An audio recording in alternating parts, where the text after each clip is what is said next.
Hello, everybody. Welcome to the Universal Dialect Show. This is my show number 9. My goal was to start with one show, then try to make it to 10. I'm at 9, and on show number 9, I have a great guest. I've heard him on a couple of podcasts, and everything that he says really blew my mind. It's very interesting. Let me give you a little dossier on the homeboy. He's a paranormal explorer, meaning he's not an armchair, expert like some people do. He actually goes out and he does the exploration. He does, the research. He's also a psychonaut. And what that means, he dabbles in psychedelics. He's also a conspiracy theorist. A day before Halloween on 2020, he authored a book called Paranormal Expedition, The Hunt for the Friendship. All right. I want to welcome Chaz of the Dead. How you doing, my brother? Hell yeah, I'm glad to be here. That was a stellar intro. 10 out of 10. Dude, I try my best. I'm trying to get better with each show, but like I said, I started with 1 and now I'm at 9, and so far I've been having awesome guests. You're going to be another one of my awesome guests, and I appreciate you taking the time to do this, okay? So let's jump into this, Chaz. Like I said, I've heard you on multiple podcasts, and you're talking about some of the most incredible things, and some of them could be considered controversial, but sometimes we need that kick in the ass, I think society nowadays needs that. So give me the origin story of Chaz of the Dead. First off, like, the name is awesome. Where did the name come from? And then go into your origin story, like like where you grew up at, because I think a lot of that factors into like the path that a person goes down, and then what led you down this path. Okay, thank you. Yeah, of course. Well, first of all, the name is honestly not that creative. I just ripped it off of Shaun of the Dead. I'm a big fan, and I was trying to bring a little sense of levity and humor to the paranormal subject, because a lot of people take it a little too seriously. I mean, it's certainly, the phenomenon's here and it's something we need to address. But you got your demon hunters battling for Christ. You've got your UFO experts who are worried about national defense, and there's most of the phenomenon hangs out in this middle ground, which is high strangeness, super weird shit, and a lot of the times pretty comical shit.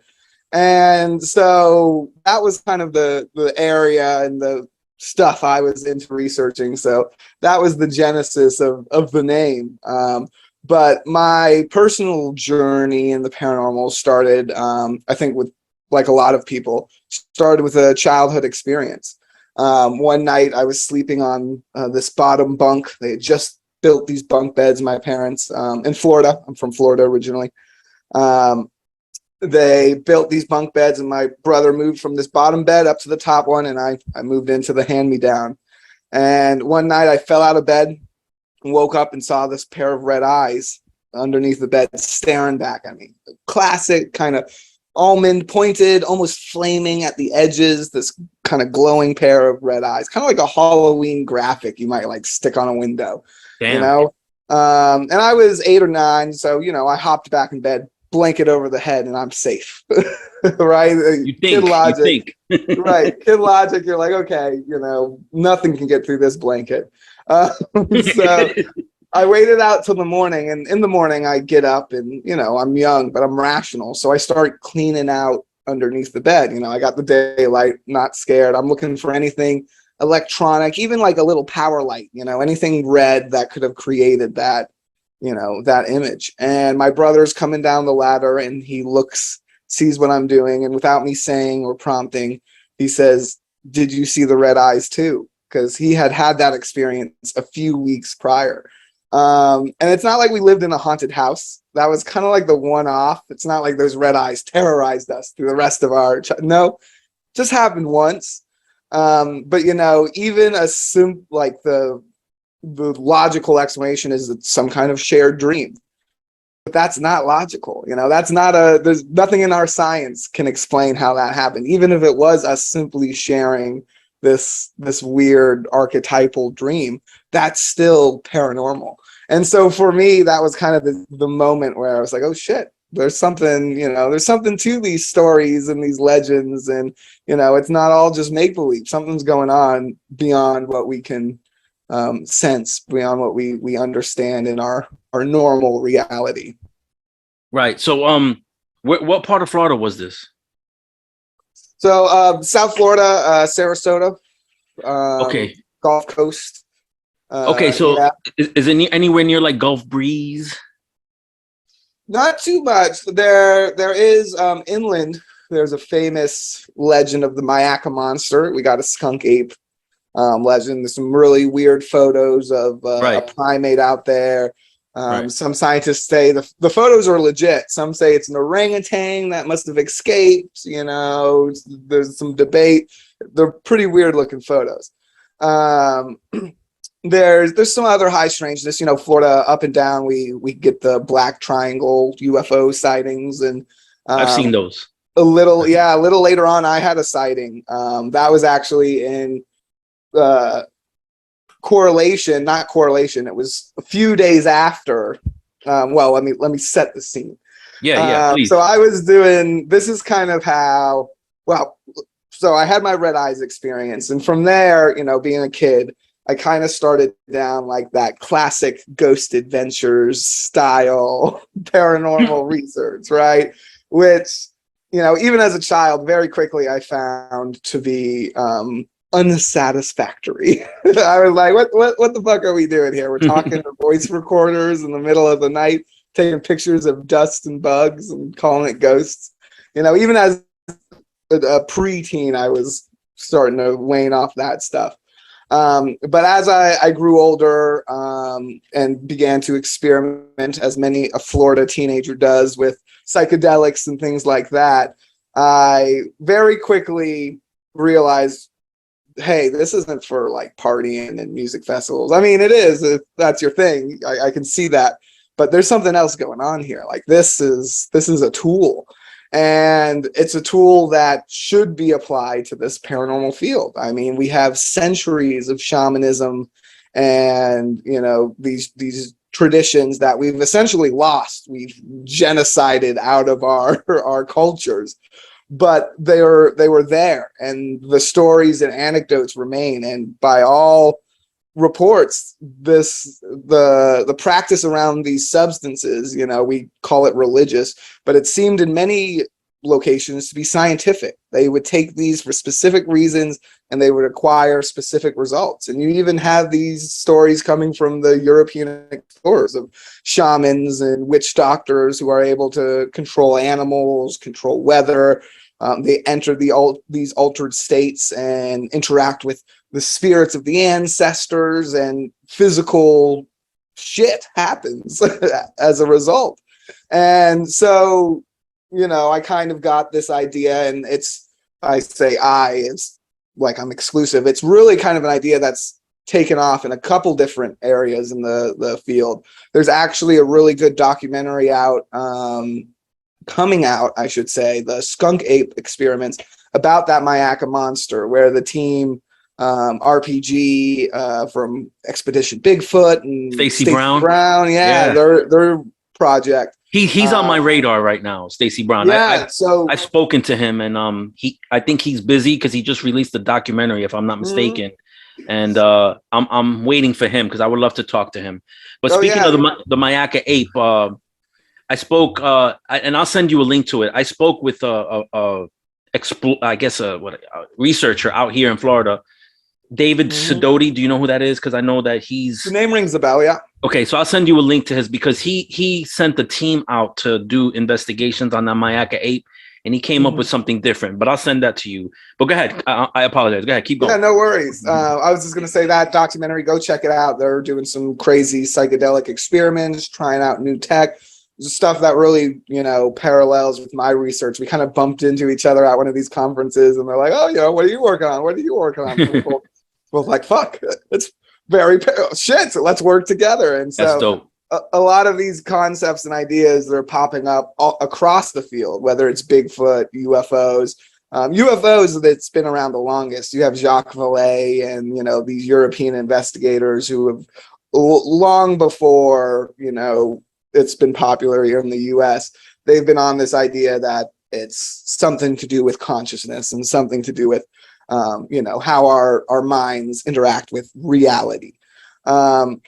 And so to test that out, I was like, all right, well, I'm going to brew a couple different mushrooms teas. I got some recipes. I picked up some stuff. And I did Ouija board seances every weekend for like a couple months, trying to manifest stuff while on psychedelics. And I learned some valuable things. One, space out your trips longer than that. Very unhealthy in the short term. But two, the phenomenon did respond. And it wasn't that my Ouija board went crazy and spelled out insane messages. The seances themselves were actually very unproductive. Nothing really occurred. No EVPs were captured. There was one cool moment where a water droplet hit me right in the center of my forehead. And, you know, if you're tripping balls, that gets you. But other than that, that was pretty insignificant. Chaz, hold up. Yep. Was there a source of that water, or was that? It was from a tree. I was sitting in a swampy area. Yeah, there was water all over the place. Okay, I just want to make sure. Yeah, because I don't know if you were sitting in your house and it just came from nowhere. You know. Yeah, poltergeist water. That'd be a whole different thing. I'd have it in a little vial. Would be showing you. But no, during these seances, really nothing happened. But the days and weeks in between, I started to see UFOs. And, you know, most of them, they were single off sightings. And I was like, what the fuck was that? Like, did anyone? I would like try to like grab someone, like, come outside and see this. And that didn't happen. But one instance, I was sitting with a friend. We were sharing a smoke out back, same area where I was doing these seances. But again, middle of the week, none of us were on active psychedelics. We're sitting there and I'm telling him about these experiments and he's going like, okay, yeah, dude, sure. Ouija boards, mushrooms, like, all right, you lost the plot, Chaz, but that's okay, you know, kind of as you would. And I was like, yeah, fair enough. It does seem pretty crazy. And then almost ironically, we start to hear this mechanical hum. And just above the tree line, this black triangle, one of these classic UFO shapes, a light in each corner. It kind of hovers over there and it's low. I could have like hit it with a rock. It was low to the ground, right above the trees. And it kind of just cruised right over us and continued. And it's a weird sighting. Most of the triangle sightings, they're entirely silent, but we heard it before we saw it. And again, it's oftentimes these triangle craft, there's blueprints out there, you know, there's all kinds of, they're military craft. The TR-3B, they call them. Right, exactly. But again, it felt intentional. It felt super synchronistic, right? I'm having this conversation and I have a friend here actively disbelieving it.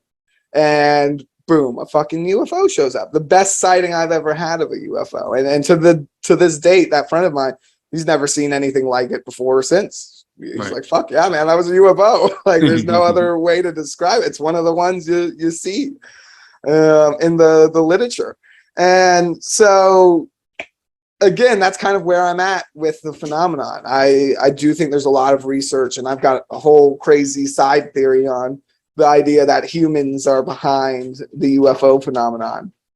But from the on-the-ground research and all the weird shit, Ouija board, psychedelic experiments and shit like that, it does seem to appear that there's a higher connection in order when it comes to these phenomenon. There's something in our biology and our consciousness that is involved with these manifestations. It's not just simply aliens from a different planet or like secret, you know, US spaceships. Those might be at play. Those might be factors in what's occurring. But overall, the phenomenon it's a little more trickier than that. There's something going on with reality itself and how we as sentient beings interact with it. All right, so let's get into psychedelics, Chaz, because let's do it. You got some? Pass them over here, man. That's the thing, dude. I really want to get into it. I just don't know where to start. And I'm not a person like, I know that I guess the strongest one you can do is ayahuasca, if I'm not mistaken. Mm-hmm. And which is the active ingredient, and that is DMT. You can also smoke a synthetic form. They do a lot of laboratory experiments and shit with that. Mm-hmm. Right. So I mean, and I know, like, I've heard, different accounts, and people say to start off like easy and work your way up, but I'm not that type of guy. I'll go straight for the hard shit. Dive on in. Because I mean, I feel like that's the best thing to do, is to dive on in. Plus, I heard you get better results from like ayahuasca. This is, again, I'm not an expert in this. You would know more than me.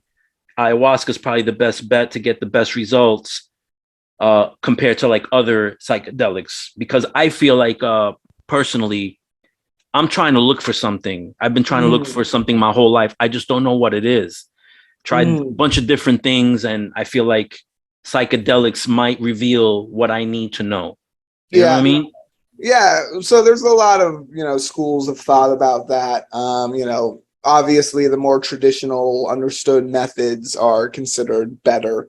But again, with modern ayahuasca stuff, there's a lot of like huckster shamans and shit out there. So it's really, it's hard to say definitively, what the best way to do it is, because all the ways we have to do it are, really straddling that line of legality, right? Conducting my experiments is always difficult. It's always misses this scientific mark I wish I could hit with, like exact dosage and exact strains. And I know I have what is available essentially.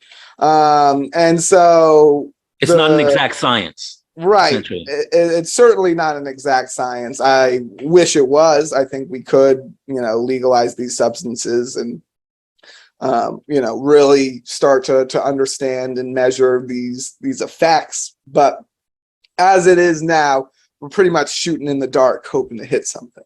And you do have these traditional methods that kind of provide frameworks. They probably provide a little bit of a flashlight in that dark to figure out things. And ayahuasca does seem to be one of those. In particular, though, it does seem to be an inward exploration. There's a lot of outward bizarre manifestations, but it oftentimes is, used as a medicine to reveal to you, what's holding you back. I know when I get down there, the ayahuasca serpent demon lady, she's going to be like, "You're smoking too much weed, dude." I think it was Timothy Leary who did it, and that was it was one of the famous Psychonauts. That was their ayahuasca experience, where like the entity was like, "Man, you're getting stoned all the time. It's not good for you. You gotta, get your shit together." So Chaz, is that you talking to yourself, or is that something outside you talking to you? Now that's the eternal question, my friend. if I had the answer to that, I could quit my job, because who knows? It really, and again, it comes down not only to the psychedelic experience, but the paranormal experience as well. Most instances, it's an individual. If you see something weird, and is it inside your head? Was it a hallucination, or was it real? And again, that's the same situation that occurs under psychedelics. Now, the vast reports from especially DMT experience and things like this, heavy doses of mushrooms and even LSD, several variants, is that the entities, the things, the visions interacted with do seem to display their own intelligence. But again, we have dreams every night where we meet characters and things that have their own intelligence. It's not something, just because it feels like it's not coming from you, that's not a scientific way to measure that. Now, we do have instances of what we would call mediumship, where that information does come through and can be validated in a way where, the medium doesn't know something, and we can confirm that whatever they pulled out of the ether is true. And that happens again in psychedelics. A lot of shamans use psychedelics, even back in ancient times. The oracle at Delphi, very famous Greek story. of a psychic nailing it. I think the king was doing like surgery on a fish, and she was like, that's what he's doing. And all the other psychics they asked fucking missed that. But those oracles at Delphi were huffing volcanic fumes. They had these big fissures inside their temple, and they just get high as hell. And apparently they displayed this future predictive ability. Again, hard to say. It could merely just be coincidence. Even in that experiment, the reason we remember Delphi is because she got it right. Everyone else got it wrong. Right. So there were, in that experiment, 100 or whatever other temples psychics got the guess wrong. So it's hard to say. It happens in modern times too. Every time a mysterious murder happens, a bunch of psychics call in and say, I know where the body is. And every once in a while, very scantly, but every once in a while, they nail it. There's been instances recorded. Even there was a sheriff who claimed that a lot of the cases he solved were from these weird dreams and psychic intuitions. So again, there's little pieces of evidence, but there's nothing super solid that you can say, yes, that's what it is. And that's, I think, the main problem with most of the paranormal fields is pretty much every investigator you meet has a top-down explanation. They're investigating from this angle. Oh, it's ghosts, demons, or angels. That's what it is. Or it's UFOs from a different planet, or it's Bigfoot and he's an ancient, hairy, humanoid missing link. So they go in with preconceived notions, and then that kind of blurs. Right, and they find examples that match, and they kind of, Robert Anton Wilson called it the reality tunnel. And they kind of accept information that fits in that tunnel, and they reject everything else. And the truth is when you look at overall paranormal phenomenon, there are similarities and there are traits, and they shatter all of those explanations. There's not a single one that really is a unifying paranormal theory. There's a lot of attempts out there, and there's more and more attempts nowadays, which is a good thing. I write about one of these in my newest upcoming book, A Place Between Time and Space. It's about a case here in Florida, the Betz case, and this idea that one of the theories I investigate is this guy from a traditional ghost hunting kind of perspective, but now he's convinced that the ghosts are actually invisible UFO scouts, like sentinels or whatever, and they're like in this invisible thing, and they cause haunting activity. And I get into it in the book. Obviously, there's some great story, great idea. Like, it would be a cool ass movie. But obviously, there's some issues with that logically, just flat out, from the quantum state. There's some issues with it, right? But it shows a step forward. It shows that they're recognizing that, hey, these things are connected. They're still trying to do the top-down explanation thing that doesn't really work, but it's a wider tunnel than it was before. Now they're accepting UFO cases, light sphere cases, and ghost cases, where before they were looking at a very slim section of phenomenon, which is typically just doors that shut on their own. Right. Which is spooky. Haunting stuff's spooky, but it is not the strongest manifestation of this phenomenon that we experience. And, the fact that they're able to look at these bigger pictures and start drawing these connections gives me hope that we're heading towards a larger understanding of the overall phenomenon. Have you seen the documentary Sir No Face? And then there was a second documentary, I think it was called Two Face the Gray. I don't think so. No. Okay, so when you get a chance, and if you don't, I'll send you a link. Please do. Because the first documentary, okay, so let me break the story down as quickly as I can. But it's very similar to what you're talking about when you're dealing with like paranormal, which to me, paranormal, people tend to think ghosts and spirits and demons and angels, but they don't realize paranormal's an umbrella for cryptozoology, ufology, NDE, and all these other things. But anyway, there was this guy, he had a crew that would investigate ghosts. and apparently he got sent to, I think it was somewhere in South America. I could be wrong, with his crew. Ooh. The government had wanted to pay him to do exploration out in this abandoned prison out there. And he didn't know why, but he wound up doing investigations, and he caught this image of what everybody thought was like this ghost.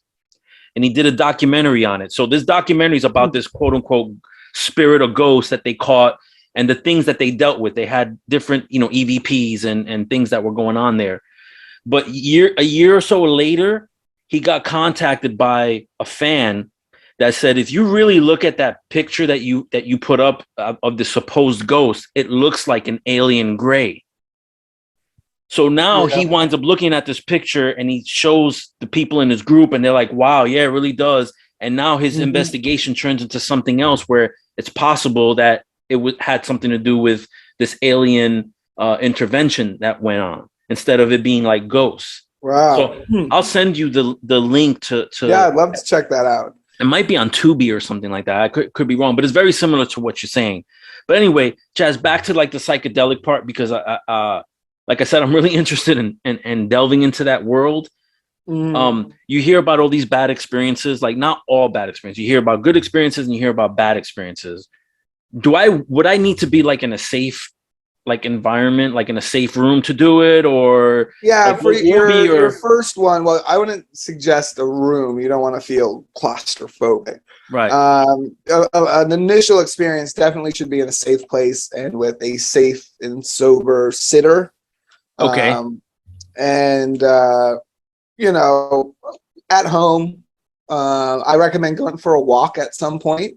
I prefer to trip at night, so you interact with less people. But again, different substances have different reactions, and for different people. I found that on mescaline, I'm like totally good to like go to a museum in the middle of the day and like hang out, like all the visual effects and stuff. But for whatever reason, the typical anxiety of like, oh shit, I'm tripping is not there. Right. Mushrooms, no, I'm definitely staying at home. I'm gonna do that at night so I can like walk around and look at the stars and shit like that. Maybe while I'm camping at a familiar campsite or something like that. And again, definitely for initial times, have someone sitting, watching you. Have some comfortable TV or something on deck in case you start getting uncomfortable. Cartoons are great. So, and again, it's like something, I would say, it's something I always do before I do a psychedelic experience is I meditate for a while, 30 minutes to an hour. I just, sit and clear my thoughts, and having a steady practice of meditation will make you much more prepared for a psychedelic situation. Whether that is taking psychedelics or running into something paranormal, because again, the similarities between the experiences are astronomical. So having a routine and, just being mindful and thoughtful, and then turning off those thoughts, learning that switch. Yeah, that'll be hard for me. my brain's always thinking. And, I grew up with, not that everybody grew up a great life, but my life wasn't the greatest life growing up. So I still have issues with that, like, the abuse from the past. So I don't know how that would factor in, what that would create or cause. But what have you experienced other than the UFO stuff? But like, because people talk about like the clowns that mock you, and you said the serpent lady. Then there's the frog that I know some people. What have you encountered under psychedelics? So I've never taken quite such a heavy dose where I'm like blasted off into the other realms.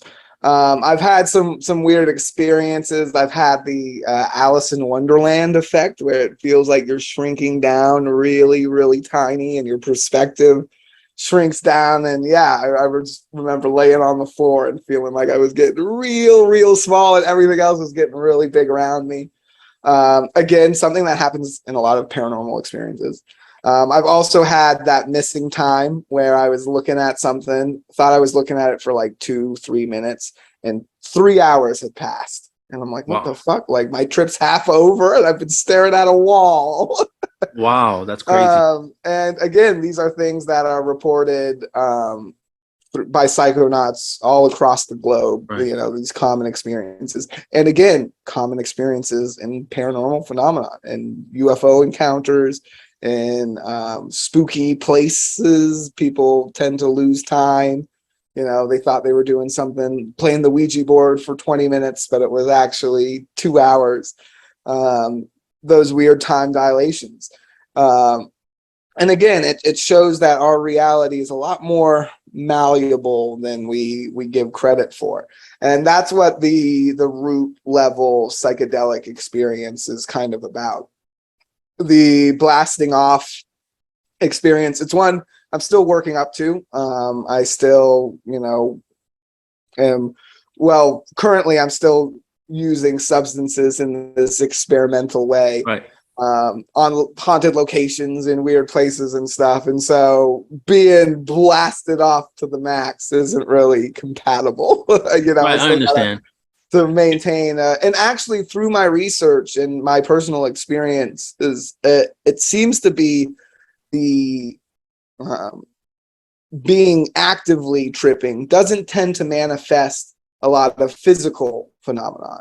You might have a lot of visual phenomenon, but having like you're having Bigfoot leave a footprint or throw a rock or something, right. It doesn't seem to be a massive factor in that. But the time period afterwards, and again, when I saw those UFOs, it was never during the experience where a UFO like hovered above me or anything like that. There's always these times after where these substances are still in your system, but at smaller amounts, the microdosing.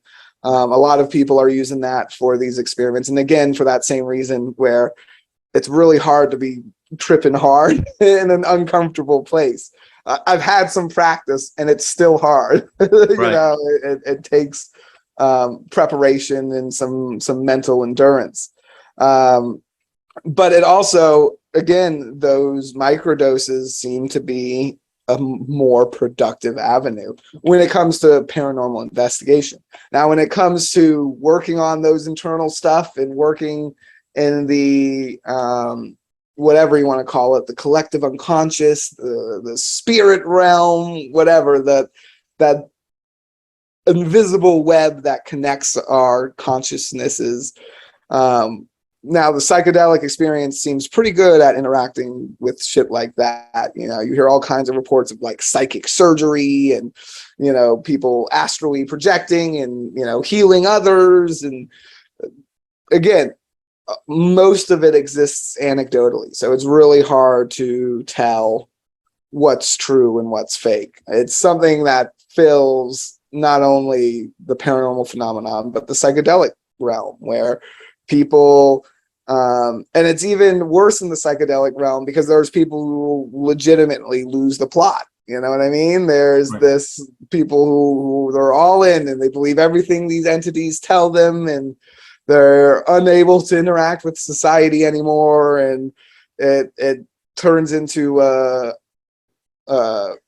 isolation. It cuts you off from that neural web. You think you're traveling through to these other realms, but really you've created this echo chamber of weird entities, disincarnate information, and you're cutting off. And so you have some of that, and then you have some people who just want to make up a cool story, and to tell your story it needs to take place in the psychedelic realm, and to make it more interesting you tell people it's true. And again, the paranormal's filled with that shit. Half the books I pick up, I'll read halfway through and I'll be like, okay, so you just made this up. So I have to put it down and pick up another one because it's rampant. And the psychedelic experience, unfortunately, since we do have our good examples, we do have our scientists, our Timothy Learys. We have some people who took it more seriously, like Robert Anton Wilson, and who, did it with this kind of academic study that, I'm trying to bring to this paranormal field in the same sense. But there's the bulk of the research, the bulk of the information isn't from those people, because those experiments took place in universities under, strict guidelines, and it was, very, very scientific in some senses, but very sterilized in others. And so again, it's this big question mark. I wish there was an answer to, like, here's how you do it. Here's the guide. There's lots of guidebooks out there, but there's none that I would, buy hook, line, and sinker. Again, safe place, and then again, having a good mental headspace. If you're taking it to, like, try to battle, your inner demons, I wouldn't do that the first 2 times. I would try to hang out and have a good time the first couple times, because if you're going in and trying to fight an inner demon, there's the chance that the inner demon kicks your ass. It's just true. It happens. As someone who's done these a ton of times and feel comfortable doing them, I've had bad trips before, which is why I feel comfortable knowing which circumstances I should do them and which circumstances I shouldn't. What were some of the bad trips? Like, can you go through one bad trip? Oh, no. We're not getting into any of those. They're all like ex-girlfriends. Okay. Nothing good. No, like, I wasn't sent to the demon realms and nothing cool or metal. It was all drama. Right. You didn't meet Alice Cooper in there. It shows what kind of factors. Those are factors you're not considering when you're taking psychedelics. You're like, I'm ready for this internal journey, and then you're like, oh shit, there's these other people around, and their realities are going to interact with yours. And if you're in this state, you're vulnerable, and like vulnerable just to, people being an asshole, and that will fuck up your whole, you might not know how to react. You can black out. There's all kinds of shit. And so, it's definitely something that should be done safely. So where should I start? Where do you think I should start? I recommend mushrooms. Go for a medium dose at the highest of mushrooms. They are a little tricky, though. That's the one thing, and that's why I kind of recommend it. Because a little bit of mushrooms might really blast you off. A lot of it might do not really anything. At a medium dose, you'll get at the worst that will happen. Or I should say the least effect is in like super stoned, you'll get some like visuals. That's probably where you'll end at. You might have a heavier experience, which might be a good opening to the realm. Right. But starting there, and then next time maybe work up a little bit. You dial in. It's just like anything in life, you figure out if you're a beer guy or a liquor guy. You got to dial it in. But I think mushrooms is the way to start, because it throws you a little bit of curveballs, but nothing too crazy. You can stuff you should be able to handle with. And again, it's the come up is more similar to being stoned. So if you've ever smoked weed before, it'll be a little more comfortable transition than like going LSD or mescaline or DMT. Right. So what's the next step after shrooms? Like are they on levels where it's like shrooms, then whatever, LSD, then blah blah blah blah blah, then up to ayahuasca? So shrooms is kind of a blanket term for a lot of different varieties. They all have different effects, and again, those effects depend on the person. So it's hard to put them on a scale. Once you kind of figure out how comfortable you are on the shroom scale, once you figure out like, oh, I like to take around this much grams of shrooms, and this is kind of the area I'm going for, then I'd recommend trying a tab of acid. And that is going to be, again, depending on your suppliers and things like this, but it's going to be more consistent of an experience. You're going to take one and be like, okay, a tab gets me here. You can take 2 and be like, okay, a tab gets me there. And then in the future, you'll know 2 tabs gets me there, and so on and so forth. Again, because of the markets, though, you never really know. There's so many variants on LSD, chemical variants. You never really know exactly what you're getting unless you have a good trusted supplier. So I would never recommend, I mean, unless you're sure what you're taking, I never recommend taking more than 3 tabs of a thing, unless you're 100% sure it's something that's not going to kill you. Because many of the LSD variants, there's like legal ones and shit. You take 5 tabs and you're gone. There's nothing. You're either not coming back or you will actually have, you know, strokes and things like that. So again, because of the market, it's hard to give a recommendation on psychedelics. You know, I guess I would move to Oregon and start growing them in my house if I was really dedicated to studying that. That would be the #1 recommendation. Amsterdam, you can experiment with growable psychedelics there. I do think the growable ones are safer just in general. There's not really, you know, an overdose of mushrooms might make you throw up and shit yourself and have a rough trip, but it's not going to kill you. Right. You know, so sticking with the maybe peyote would be a good step from mushrooms then if you're going to stay natural. That one's pretty hard to get, though, this side of the Mississippi. It's more of a West Coast thing. You can find the buttons out there, but it's pretty hard. And again, there's variants. There's chemical variants. You can buy legal, you know, powders and stuff that have similar effects. They're a molecule off, you know, like the fake weed, Delta 8 and shit. They have all of those for psychedelics, yeah, as well. But again, that is the real shooting in the dark. That's, you know, I said that those traditional practices, they're a flashlight in that dark. Taking those things is like throwing a strobe light on in that dark, because you're gonna see some flashes, but it's not gonna make a whole lot of sense. And again, it can be pretty dangerous. So it's hard. I wish we lived in a place where I can be like, oh yeah, go down to this store. This is my guy. Here's his phone number. You can go and pick up this, you know, and have this system. But it's you know, it's do what you can, the best you can. So, I'm probably gonna have to meet up with you, bro. Yeah, well, we'll figure it out. I got some people in your area I can hook you up with. All right, my brother. So okay, so paranormal investigations, of course, nothing to do with you know, for studies. For studies, that's all. Ghost hunting is what you mean. Right? That's it, man. That's it. So you know how, like, you know, I know weed is like getting legalized all across America, and people before it got legalized would say like, oh, if everybody was on weed, the world would be a better place, and that's not true. I mean, now that weed is legalized, it's not. I don't see the world being better. But do you think with psychedelics, the world would be a better place? No, I don't think it's that blanket, like it will solve all these problems. I think, again, it's a science that deserves to be studied. I mean, we already know the benefits to PTSD and treating trauma and psychology. The uses of these psychedelics, where they have been studied, have shown very positive effects.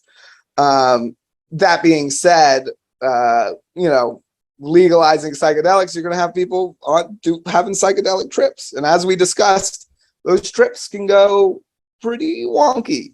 Right. Now, do I think that's a reason they should be illegal? Absolutely not. I think if you look outside today, you'll see plenty of people on the streets who are tripping off some perfectly legal pills and shit. You know, this is a factor. It's always going to be a factor in society. This idea we're going to eliminate, you know, people abusing substances is ludicrous. And should people be arrested? It's the same argument for marijuana. Should people be arrested for growing a plant or a fungus? No. It just, you know, again, these things are part of our reality, part of our planet. Pretending like they're not it does way more harm than it does good.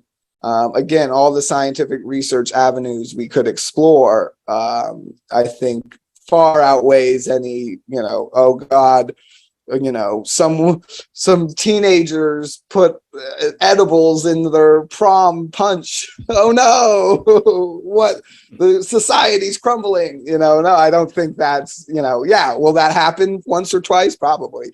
But it's the overall effects, I think, far outweigh the negative effects we currently exist for having this, this restriction. Even this conversation we're having, we've already run up into like little bumps where we're like, well, legally, let's not get into that.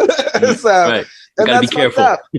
Right. Already our free speech is being infringed upon just by having a conversation in place. Right. And that's fucked up. So yeah, I think there's again, only time will tell, but I think time will tell that legalizing these things has these benefits. And, once capitalism sees that, they'll start marketing it. And then we might have a world where we can actually research this, the Psychonaut aspect of these things more seriously. Awesome, dude. So let's switch gears a little bit, bro. Thank you so much for that information. I'm going to take that into account. First, let me ask you real quick. Do you know these people? Okay. One is George Adamski. Do you know who George Adamski is? Oh, yeah. Yeah. Contactee. Right. What about Travis Walton? Oh, he Fire in the Sky. Oh, yeah. Right. Okay. And then do you know who Charles Hall is? Charles Hall. That one sounds familiar, but I can't picture him like I can the other two. Okay.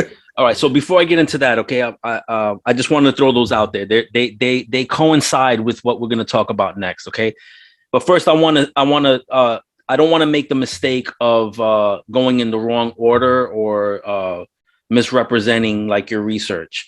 You had gone to South America to do research on something, and I know you were able to find a couple of things. One was this group called the Friendship, and another one had to do with possibly Hitler escaping Germany and setting up shop in Argentina.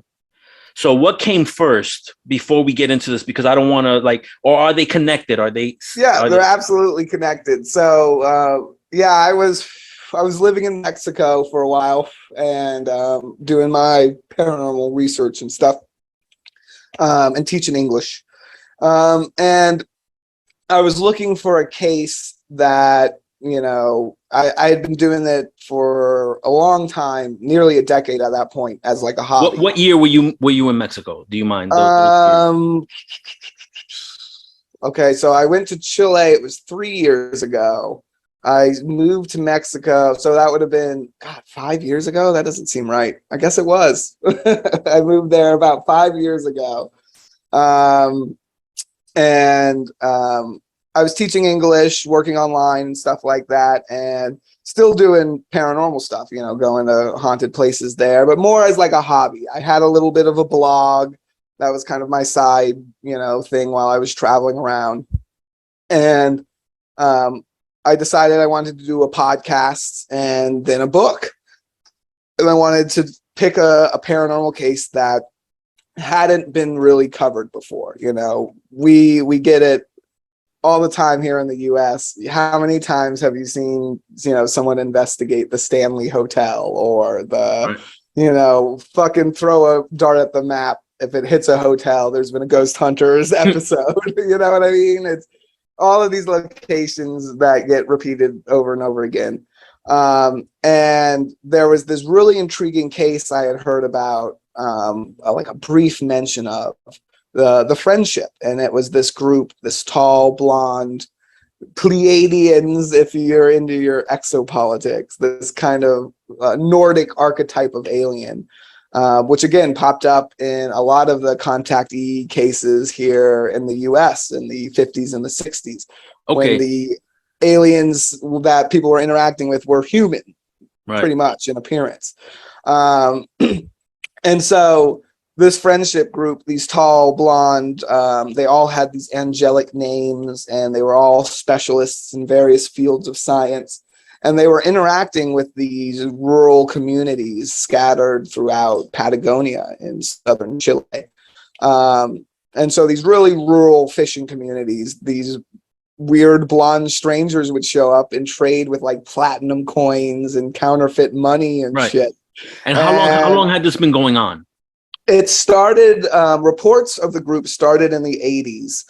There was one main witness, Ernesto de la Fuente, who supposedly went to the island, and he was cured of some kind of lung ailment. There's arguments about whether it was a tumor or whether it was like some other kind of issue, but he did, you know, he had it one day and then supposedly went to this island of aliens and then came back and he was healed.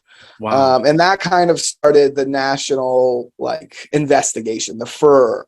The South American ufologists looking into it, and they began to find these other people who were interacting with the group who were like, oh yeah, I met those weird blonde people. They're fucking weirdos. And every time they like show up shortly afterwards, we start seeing these UFOs. And there was this mass sighting in Santiago of a UFO. It was in the papers. The local news filmed it. And this one woman whose husband had been interacting with the group, she was on her ham radio talking to the friendship, and she was like, oh, if you're in that UFO, like do a loop-de-loop. And the UFO would respond and do a loop-de-loop. And so they became convinced that the group was actually aboard these craft and steering them. And so it kind of, you know, really was this blow up case in the 80s, and it kind of died out in the 90s. But throughout the 90s and the 2000s, sightings of the group were down, but they never stopped. Every once in a while, these blonde ETs would show up, and they began to show up in places outside of Patagonia. They would, you know, almost Man in Black style, like just appear in the middle of nowhere and knock on the cabin door and be like, hey, you know, it's me, one of the friendship aliens. What's up, dudes? And, you know, again, have these bizarre interactions. And I interviewed a couple of people when I was down there who had family members who would have these interactions. And, on more than one occasion, it was reported that they would show up to the house and they know they were there for a while and they had these conversations, but they can't remember what was said, like what the information was. So almost like again, missing time? Yeah, this missing time element, this classic kind of UFO situations, but just a face-to-face encounter with one of these humans. And a lot of times they were met on boats as well.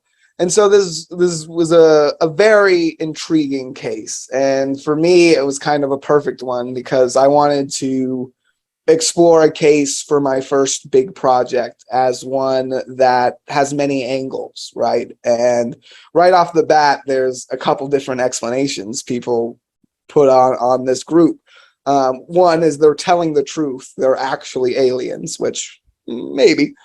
But the second common explanation for people outside of Chile is that this is some kind of Nazi group, escaped SS officers operating some kind of science or submarine base out in Patagonia. There was actually Carl Donuts, the submarine commander, in his Nuremberg trial. He said that the Fuhrer had a hidden paradise on Earth, a fortress hidden in a paradise on Earth. And conspiracy theorists always point to that line and say that's because they had a secret base in Antarctica, which isn't quite a paradise. But Patagonia is fjords, those beautiful rock beaches, pristine, crystal clear water. It looks very much like northern Scandinavia, or what a German officer might consider paradise. Right. And so there's this idea that this is some secret island. There's more than, I think it's more than 2,000 islands in just Chilean Patagonia, not including the Argentinian part. And so there's plenty of space and land to hide something like that. And of course, tall, blonde, they kind of match this archetype. So that was a common, you know, semi-skeptical, semi-conspiracy explanation. And then, of course, I also wanted to explore it through my psychedelic, you know, kind of bizarre, high strangeness aspect we've been discussing. Right. And so I conducted a couple psychedelic experiments while I was down there to look into that, and including one in Patagonia to try to get in contact with this group. And I wound up shipwrecked while tripping on LSD, which I think I might be the only person in history who have had that specific experience. Maybe there's like one other dude. If you're out there, hit me up. So you went on your own on a ship, or somebody you contacted? Like, how did this whole thing come about? Like, what was your journey to South America? I did some volunteer projects while I was down there. At the time in Mexico, I was living with a girl, and she went with me, and served as a research assistant, translator. Wow. Really, she was a huge part of the book. And so yeah, but it was, I mapped it out. I kind of just planned it myself and did all the research. I wound up, actually, it's kind of crazy we're recording this today, because 3 years ago on this date was when I was in Villa Bavaria, which was a former Nazi compound built in the Andes Mountains in Chile. And it was run by this dude, Paul Schaefer. The reason he created this compound religious death cult thing in the middle of the Andes was because he was a pedophile, and they had a school and he was preying on this community. But he was also a former Nazi medic, and Villa Bavaria served as one of these kind of like bus stops on the Nazi circuit. And so the famous Nazis would, instead of staying at one town or in one place in South America, they'd rotate to these German-speaking settlements and locations and compounds, and stay like a few months and then move on, because they get nabbed by the Mossad if they stayed still for too long. Mengele was one of the famous stop by ease at Villa Bavaria. He worked there at the hospital. That's how they sold it to the local population, is, we're going to have a hospital.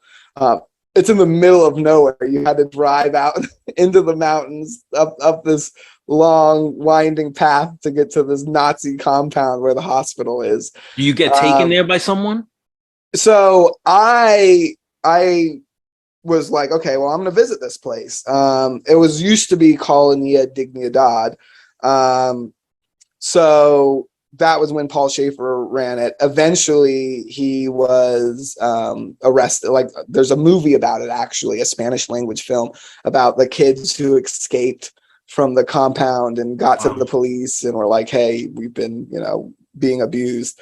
And so, ironically, Paul Schaefer hopped on the Nazi circuit and he started rotating around South America, so they couldn't arrest him. He was eventually captured in Brazil, where by the they Mossad? extradited him.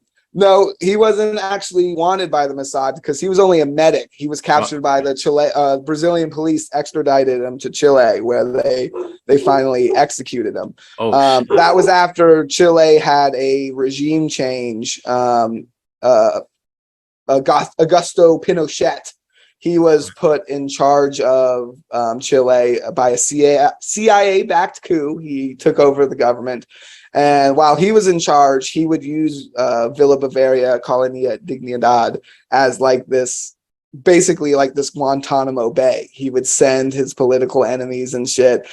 Anytime they needed to get information from someone, they'd be like, send him to the Germans. And they'd ship him out. They'd ship him out to this compound in the middle of the woods, where they had these former Nazi SS officers just go to town on them. And there's they know that there's dozens of bodies buried out there that haven't been found. That's crazy. They recently found a weapons stash buried on the property. I think that was back in like 2015.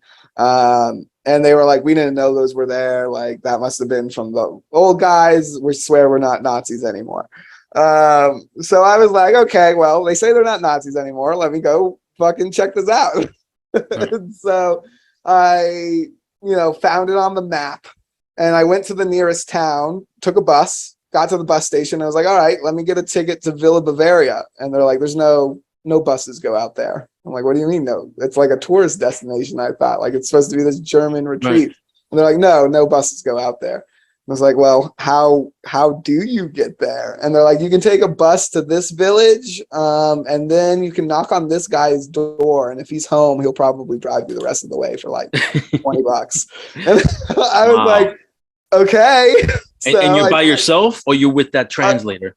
Yeah, I'm with my partner, my translator at the time. And yeah, so we both drive up. We will take the bus to the little village, hop off at this guy's house, knock on the door, wait for a while, and then yeah, he's there, and he's like, all right, cool. Drives us even further into the Andes Mountains. I thought it would be like, okay, he's gonna like take us, maybe 20 minutes. It was another like hour down the road into the mountains, and super remote. You're on the compound because you drive past these big metal fences and this giant old watchtower. It's on the right side of the road. They have the giant watchtower. And then on the left, going up this hill, is this old church. And neither of them are used anymore. And you drive further and further and further in, and you eventually get to this wooden gate bridge. And Chilean people are working at the like little office there. But they open the bridge and you get in there, and then it's this little German community. There's like an auto store that's like working on old Mercedes and shit. They make pies that they ship out to the local community. Really good German food restaurant, German beer. And it's this weird little German community. So we stayed a night at the hotel there. At night, I went out looking around to see if there was any weird shit going on, because we showed up unannounced. When I showed up, I wasn't like, I'm here to write about UFOs and Nazis. I was like, no, I heard about it. I heard it was nice. I heard you guys got some good beer, So I did a little snooping. I went into the museum after hours and looked around, and they didn't scrub anything in the next day. I didn't discover any hidden secrets. I was hoping for my Indiana Jones moment. But yeah, it's certainly the closest I think I've gotten to like real journalism, investigating, the paranormal. But yeah, it was this super bizarre location. One thing I did find that I found pretty interesting, pretty striking, was that there were these photo albums of, weddings that took place there. And I was like, who the fuck has their wedding at the Nazi death compound? And flicking through it, I would say 90% of the people were military officers. They were wearing their suits and stuff. And so thinking about that, US military? Chilean military. So, and again, that they had this close connection to the Pinochet regime. This kind of far right element in the Chilean government still exists, and they had this weapons stash that was discovered in 2015 that they say, it must have been from way back.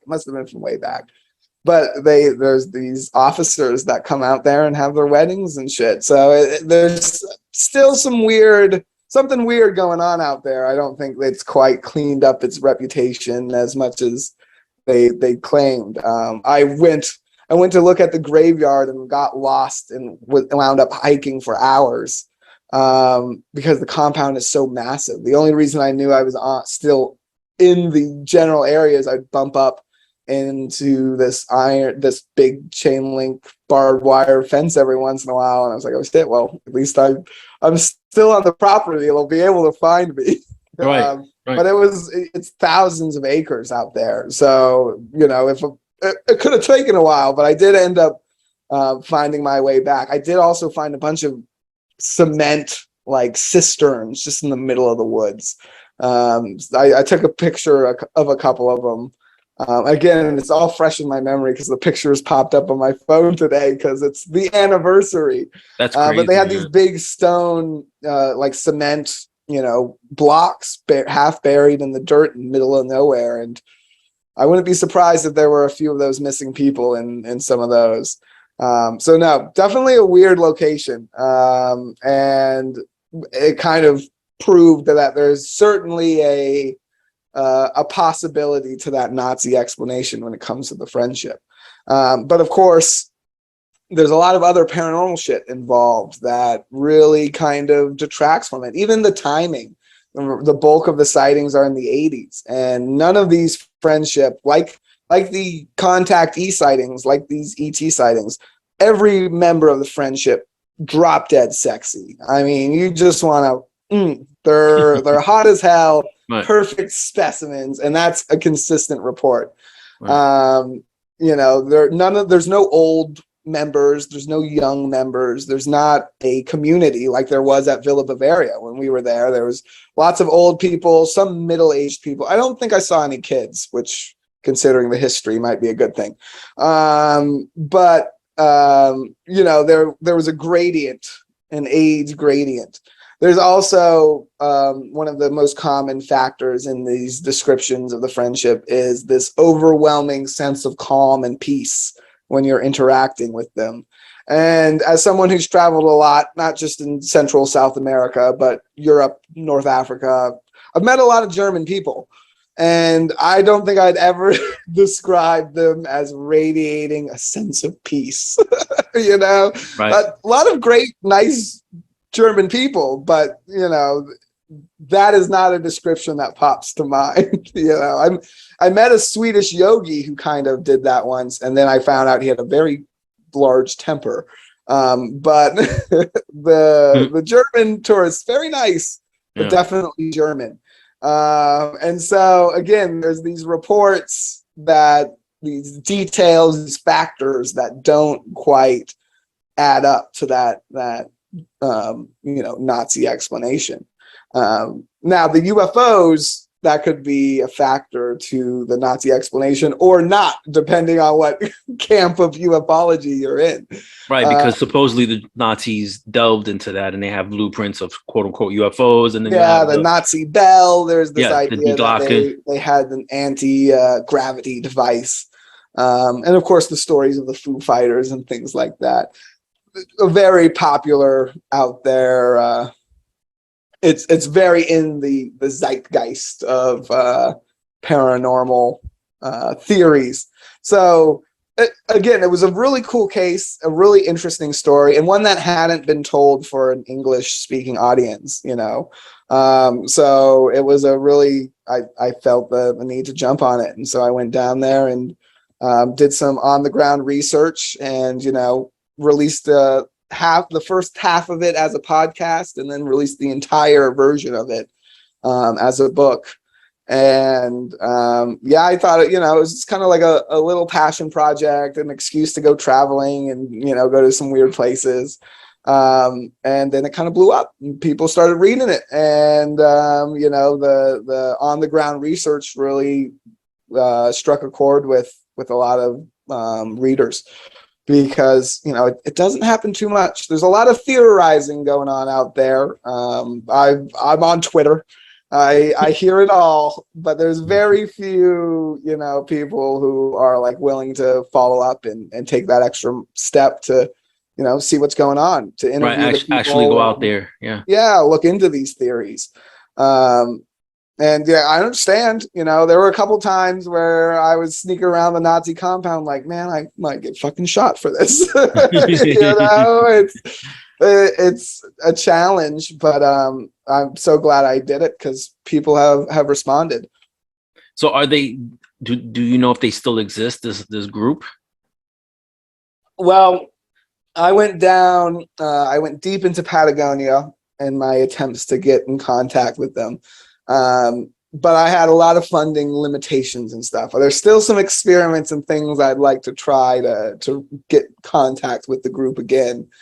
Or for the first time, I should say, because unfortunately they did not reach out to me. But again, I went to Patagonia, I did some psychedelic experiments, and I zeroed in on some locations that I think are prime for the center of this friendship phenomenon. In particular, some UFO landing sites and things that hadn't been discussed before. And in my attempts to investigate it, shipwrecked while I was tripping hard. So I don't want to give any more spoilers away. Go pick up the book, right, to find out all the details of that. But it gets wild. There's some psychic dolphins in there. It gets weird. It was a weird investigation. And it's a weird story. And I'm glad I got to tell it from a rational perspective. Oh, that's cool, man. And include all the fun details, it's definitely a worthwhile journey. All right, so the names that I mentioned, the reason why I mentioned them is George. You say who George Adamski is. Adamski was, yeah. But they both encountered what you would call Nordic Pleiadian aliens. What was the Charles Hall? Where was he from? Well, check this out. This is the reason why I brought it up, and you should look into this if you have the opportunity. It's very interesting, and it runs along the lines of the research that you did. Charles Hall was an United States Air Force veteran. He was what they would call I want to say not a meteorologist. He went by a weather observer, which is essentially a meteorologist. But he was stationed at the Nellis testing range in Las Vegas. Okay, right. Now, what people don't understand is Area 51 is part of the Nellis testing range. Yeah. I worked at Nellis for 4 years in the late 90s to the early 2000s. Okay. There's another base out there it was called Indian Springs Air Force Base, but they changed it. It's now called Creech Air Force Base. Right. And it's not too far away from Nellis, and it's not too far away from where Area 51, aka Groom Lake, is. This base is where this guy was stationed at in the 70s and the 80s. I want to say he was there in the 80s, but he was a meteorologist, and apparently he befriended and became friends with these Nordic type aliens called the Tall Whites. Yeah, this is sounding familiar. Yeah. Right. There's a documentary and books on him, but what is the book called? I think it's called Friendship with the Tall Whites, if I'm not mistaken. Oh, really? Yeah, if I'm not mistaken, I think Charles it's called. Hall. I'll have to check that out. I think it's called Friends with the Tall Whites or Friendship with the Tall Whites, something along those lines. But he befriended these. Initially, the story goes that he was afraid of them because obviously, they're from another planet or whatever, and they had different characteristics than us. Some similar characteristics, but also different because they looked humanoid, but they weren't 100% humans. Yeah. And then he befriended them, particularly, I think, a female one. And he just had a relationship. Did they make whoopee? Because the Nordics like to fuck, is what I do know in my research, man. He might have, bro. He might have. They like to sling that thing, man. Yeah. And I'm wondering if it's, to hybridize, maybe to save their race. You hear all these different stories of. That's one of the popular theories, the hybrid program. Right. And that seems to be coming from the ETs themselves, which is actually the thing that makes me most skeptical of that explanation. Because nothing they do is honest. They abduct people in the middle of the night. They kill our cattle without permission. Right. They perform these super invasive and, again, often sexual medical experiments. There's a lot of borderline rapes in these abduction cases. Right. And so to believe them saying, "Oh, that's what we're doing," they're not a trustworthy entity. And that's actually one of the commonalities throughout all the paranormal phenomenon. That's why Jacques Vallée and others have written about the trickster, the idea that it's this kind of trickster entity wearing different masks and fucking with people. Right. Which again, Goddess Eris is how I like to view it. She fucks with all of us. That's life. But that the phenomenon certainly has that tricky aspect to it. Right. So I actually, before we get into that, as someone who worked there, I gotta ask, what do you think of the Bob Lazar? What are your opinions on Bob Lazar? Because I am all mixed up on that guy. Well, you got to put in perspective, right? First, Bob Lazar was referred to George Knapp by Robert Lear. Right. Okay. So, and then when he introduced them, Lazar did not want to come out and show his face. Yeah. Yeah, no, Okay? I remember the whole saga. Right, I that just whole wanted saga. to know your opinion of him as a witness, like as Well, I'm getting to that. The reason okay. why, like, I feel like he's legit is because my own experience, along with hearing other people. Like, for instance, I'll send you a link to like a couple of interviews that I did about some of my own experiences, but one of them happened while I was in the Air Force, and the result of what happened after it was what I reported, not necessarily myself. I was a witness with 3 other airmen, so it wasn't me by myself. There was 3 other people who corroborated the same story I said, and then it was the reaction after, which was to essentially silence everything. You know what I'm saying? So he, he goes to S1, which is this place outside of Area 51. It wasn't in Area 51. It was supposedly outside of, which supposedly someone had found the bunkers. I don't know if you know about that. They found inside the mountain bunkers. there. Yeah. Yes. Recently, I think like a year ago, maybe 2 years ago. But anyway, so he doesn't want his face to be seen. So obviously, if it was about attention and making money, he would have made himself known right from the get-go. He wouldn't have tried to hide himself. And even when the first interview was done, which I'm pretty sure you've seen, he's blacked out and his voice is altered. Yeah. So again, that like why again, if you want notoriety, you're not doing that. You're coming out. You're going to like major news networks all across the world to get known, so you can whatever, make money off of this. Or if he has like some sort of mental thing where he wants to be on attention on him, he would have went that route, but he didn't. So he shows Lear where this place is at. He takes people there. They see the craft. Yeah, they see the craft, but they wind up getting caught. And then he winds up getting kicked out. He winds up getting kicked out, and then that's when he realizes for himself, this is from his own words, for safety, for safety reasons, I have to come out. I have to show my face, because if not, then I'm going to be off. Then nobody's ever going to know about it.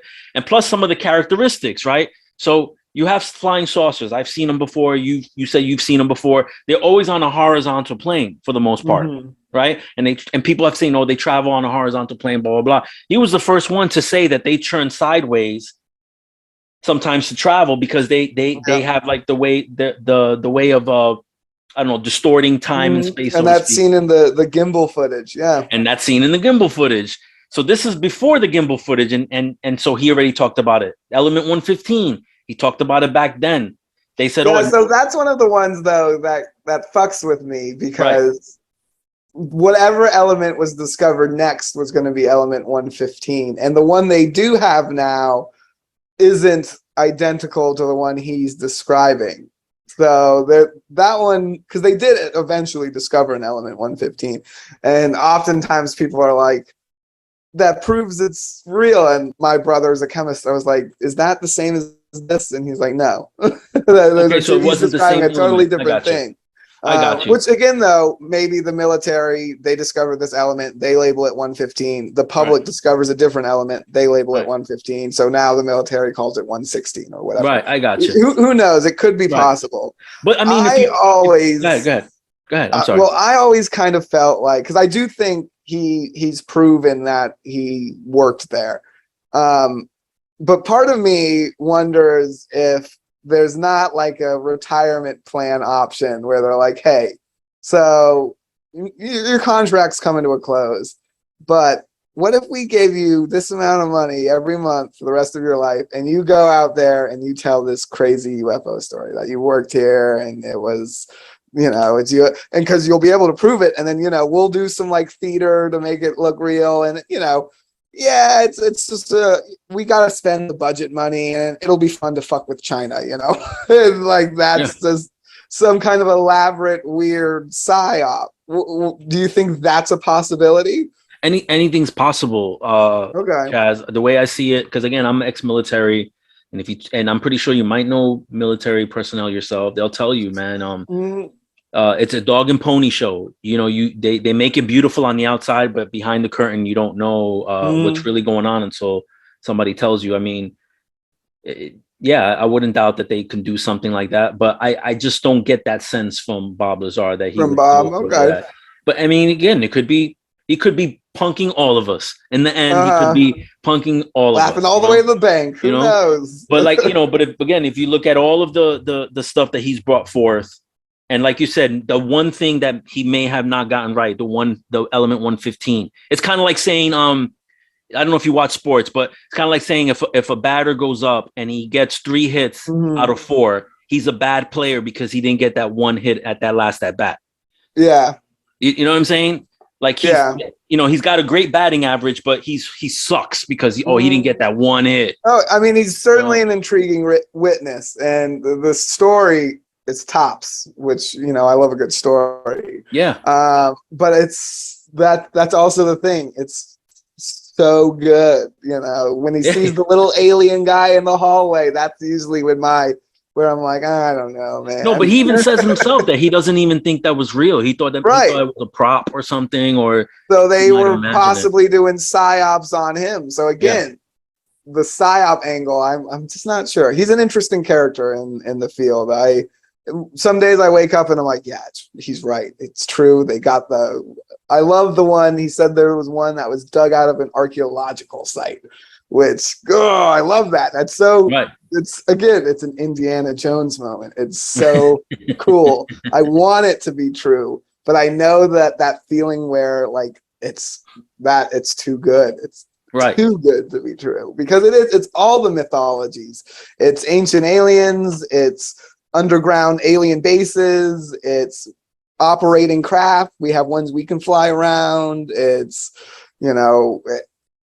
it sounds like when some of those stories, the exopolitics stories, where it's the reptilians fighting the Pleiadians, and it's a fun like Star Wars battle for the destiny of Earth and the Greys and all that. Right. It's a fun story, but man, that's a pretty wild, like the degree of evidence you need to prove a story like that is insane. And there's this, one of the first paranormal investigations I can remember, I don't even know if you could call it, because I was still a kid.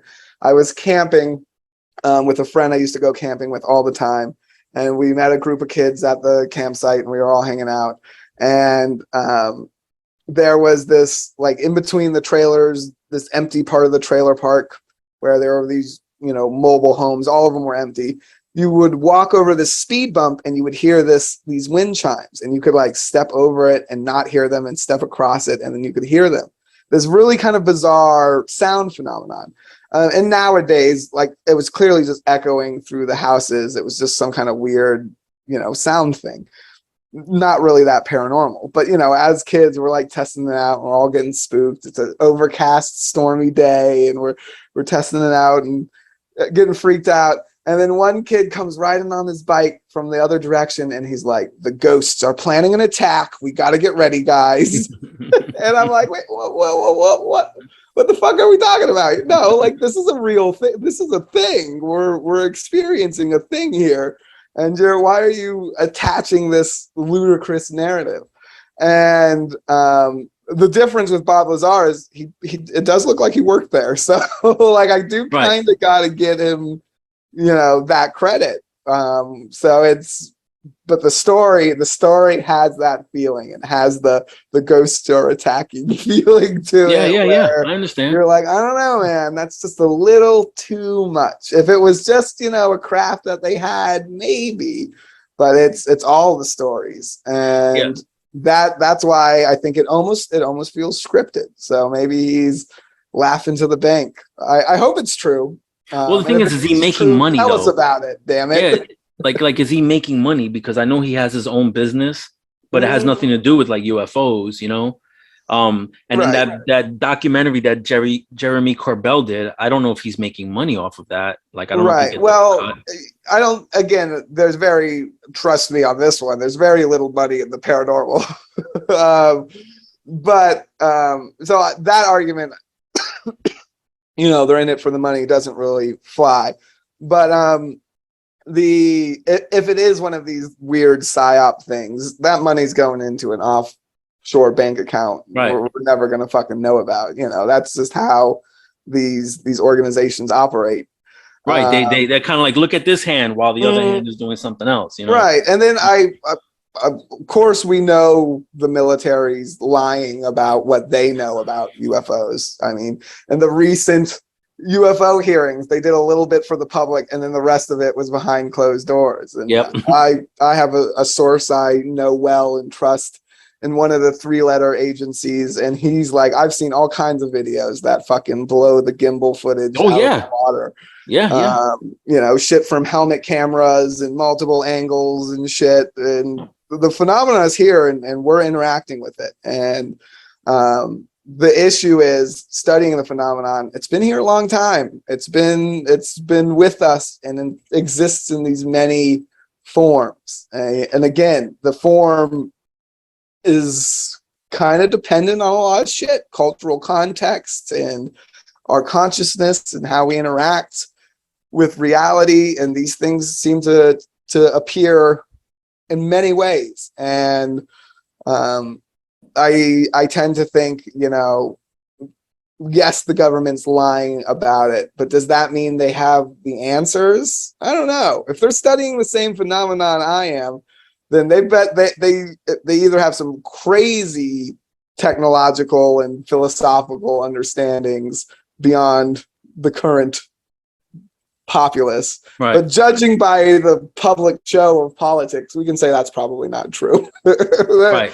We aren't putting our brightest, best people forward most of the time. So there is a likelihood that they've hit a wall as well. They might have craft, they might have, you know, tech, but I think and again, Bob Lazar says this, which convinces me a little bit, that they've hit this point where they're like hopelessly inept at trying to understand certain aspects of this technology. So, you know, I don't know. I think, again, they should probably just release that information, and we crowdsource this shit. That's what made America great from the beginning, right? We made an atomic bomb by picking up all the scientists that were fleeing Europe. You know, Operation Paperclip. Well, even before that, we were getting the Jews that were getting kicked out. Albert Einstein's and his colleagues are Oppenheimers. Oppenheimer, yeah. Yeah. So he's the creator of that atomic bomb. That's America's strength, is that we're the international community manifest. You know, right. we're all we pillage. Yeah, you know, crowdsource that shit. Yeah. So release the videos. Yeah. That's what I'm saying. There's probably an agenda. I'm pretty sure they don't release the videos, but there's this guy that I've been talking to. I'm real good friends with him. I don't know if you're aware of who he is, but he has a site on YouTube called UFOs Over Vegas. His name is Steve Barone. Have you heard of him? The name rings a bell, yeah. Okay, I've so seen some of his footage. Right, that's it. He's the guy that's wasn't initially a UFO guy, had his first experience on a cruise when he was like in his 40s. So he was never into UFOs. Mm-hmm. And he saw his first UFO when he was like in his 40s. And then he lives in Vegas, like outside of like the city. And where he's facing is this corridor, this mountainous corridor that leads to Indian Springs, where the tall whites are. And he captures constant footage there. And I contacted him only because he put up this footage of a triangular UFO that reminded me of an experience that I had while I was stationed out at Nellis. Yeah. And I'm trying to get him too as well to interview. But yeah, you should look into that, like into more of his videos, and maybe contact him, because he has done research into Charles Hall and the tall whites and stuff. So, and he's connected to Jaime Maussan too. So, right. Well, yeah, I think there's certainly an aspect, if these craft are human constructed, and from your experiences and from many people, there seems to be a good amount of evidence that at least a portion of them are, that there is this psychedelic aspect that we don't quite know about. We're not privy to. You know, there's a fun theory, which would need a lot more research to be called an actual theory, but an idea that a lot of the MK Ultra psychedelic experiments were to prep people for zero gravity travel. There was this discovering that the side effect of these crafts is psychedelic. And I have this whole bee theory that gets into it. And Okay, I want, that's what I was going to go into next. Okay, so let's talk about Viktor Grebennikov. Is that his name? Yes, Grebennikov. Okay. So he was a Russian scientist. Well, actually, let me start with how I got onto bee theory. Please, so, and don't spare details, please. It was very synchronistic, and it was weird. I was in Morocco, traveling around backpacking. I had met some friends. I met this one dude who he's a professional adventurer. I don't know how to put it any other way. He, like, right now he's teaching skydiving. Before that, he was like helping yachts sail through pirate territory and shit. He just goes around and does crazy shit. Adventurer. He's an adventurer. Right. And so, we linked up and I do my weird paranormal shit. And he was like, all right, cool, let's do some shit. I know a guy you need to meet. And it was actually a friend of his. And we met this friend, and the friend was like, oh, no, I'm not the guy you need to talk to. It's this other guy. He's an American dude, older dude. His dad worked for the CIA, and he has the weirdest, he'll tell you some shit. And so I'm like, awesome, fuck it, let's go meet this guy. And it's Morocco. We're all smoking hash, hanging out. And we go to this roadside cafe and meet this dude. And he begins to tell me some of the wildest shit ever. The core of it is that, oh yeah, no, I know people who fly UFOs. Yeah, I know a couple of pilots are friends of mine. And I'm like, oh, shit, okay. And he said, yeah, no, they're based on honeybees. And I was like, what the fuck? Honeybees? He's like, yeah, they got an anti-gravity chamber in their thorax, and they reverse engineered that. And that's what powers the UFOs. They just put like a big one of those in a metal box, and you got a UFO. I was like, okay, crazy. I didn't even write it down or anything. It was just burned into my memory. I was like, this is weird. I'm high as shit. Roadside cafe in Morocco. This dude just told me UFOs powered by bees. He even told me he could get me a ride on a UFO, which I'm still waiting on. Seriously, land him in my yard, George, if you're listening to this. So I actually met him a second time for lunch at his house, and it was in this neighborhood in Morocco where every other property was a mansion. Like, his neighbor it was the Spanish princess's like vacation home overlooking the Mediterranean. Just this really impossible. I was like, okay, weird. Unemployed older dude, Morocco, little bizarre. Living alone with his sister in this strange property. Now, I never saw any like badges or like confirmation that his dad worked for the CIA, but right. Morocco was that international zone or Tangier, that area was the international zone. There was a lot of spy craft, pretty much people getting assassinated from different countries every week down there for a decade or so. So it's not an impossible thing. It was kind of weird. And I wrote about that little diatribe in my chapter in my book about the Nazi bell and the Nazi UFOs. The Glocken, and, the bell's kind of shaped like a bee's ass. And like it looks like kind of weird. Yeah. One little paragraph about it. And I was doing a podcast like a year later, and it wasn't even a paranormal podcast. It was like this comedy general subject podcast, but they wanted to have me on for like, an October fall episode or something. And he read the book, and he was like, that paragraph jumped out at me because I had a friend when I was growing up that his dad worked for the military, but we never knew what branch or what he did. All he would tell us was he was a Men in Black. Like in the movies, like no way. He had something to do with aliens and UFOs and shit. And when this guy was on the deathbed, the son asked him for more information, and all he would say was, "Look at the bees." And the son and this podcast host, for the longest time, they had assumed it was something how the way bees communicate or something like that. until he read that paragraph in my book. So then I did some research. I dove in, and first I started scientifically looking at academic papers, all the boring shit. Yeah, get out the way. Well, there was some weird stuff there, though. There used to be this rumor, myth, saying for a long time. It's even at the start of the Jerry Seinfeld bee movie that bees are too heavy to fly, and they do so anyways, or something like that. I think the Jerry Seinfeld one ends with because they don't give a fuck or something.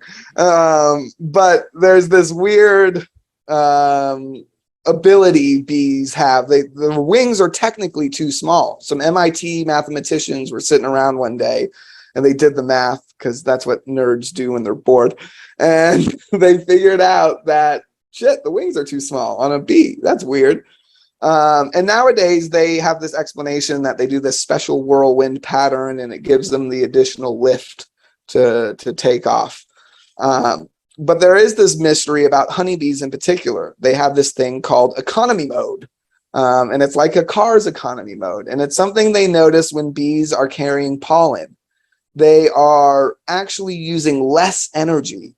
They're flying around as if they were lighter when they're holding weight. And that is still a mystery. No one understands, if you're carrying stuff, you're going to move slower, you're going to be heavier. But bees, they get faster when they're carrying pollen. And this economy mode still remains mystery. And I was like, okay, pretty cool, pretty weird. Let me see if there's any kind of like weird. Now, let me go to the other side of the iceberg. Right. Let's look for any kind of weird conspiracy, bizarre stuff. And I found one. I found it through KeelyNet, which was a dead website. But it was run by this guy who has passed away, unfortunately, but he was fascinated with free energy devices, like pages on like the dude in Brazil who built the car that runs on water, pages on this old figure Keely, who the website's named after, who supposedly had this free energy device that they eventually found that it was just pipes running through his house using compressed air to move this shit around. But supposedly it wasn't filled with air. It was actually filled with this weird miracle gas. But all kinds of weird theories. One of them, the one he was working on right before he passed away, was this research from Russia by a scientist named Viktor Gerbinikov. And unlike the other people covered in the website, engineers and whatnot, this guy was an entomologist, a bug scientist. And he wrote these memoirs. He was a real dude. There's a department in a university in Siberia named after him. There's even a little like museum section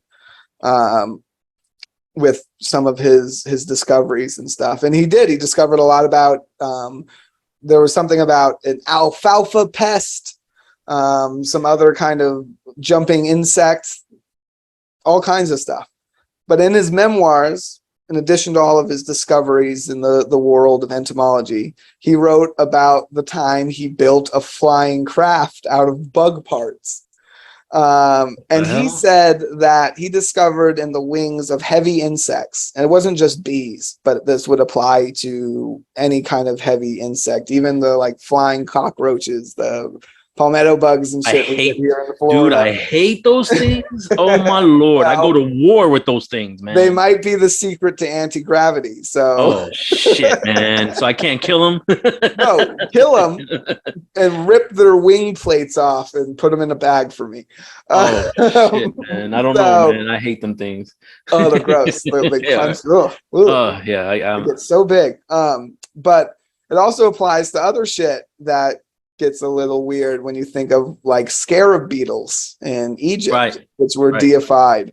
And supposedly Viktor Gerbinikov stitched a bunch of these. He wired them together, these wing plates. They have these special patterns under them.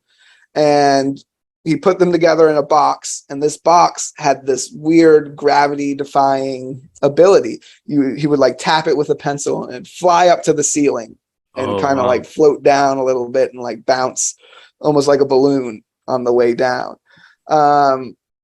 And, you know, if eventually he said he strapped a bunch of these boxes together on like a little pallet with handlebars and like a little lever.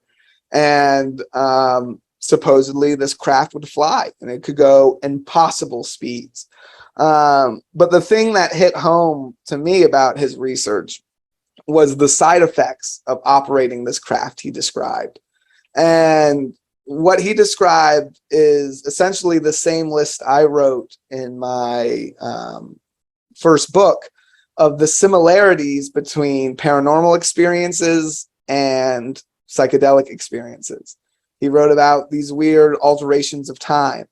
He said on one instance, because he'd fly it out to these remote fields in Siberia and collect insect samples, because, you know, he's an insect scientist. On one trip, he put a larva in a vial, put it in his pocket, flew it back to his lab, 2-hour flight. When he got there, the larva was fully grown on the inside, something that would normally take months. And it was a full-grown bug inside. And what did he attribute that to? He attributed it to the craft because a series of strange events began to happen. In places where he would land the craft and operate it, poltergeist activity started to happen.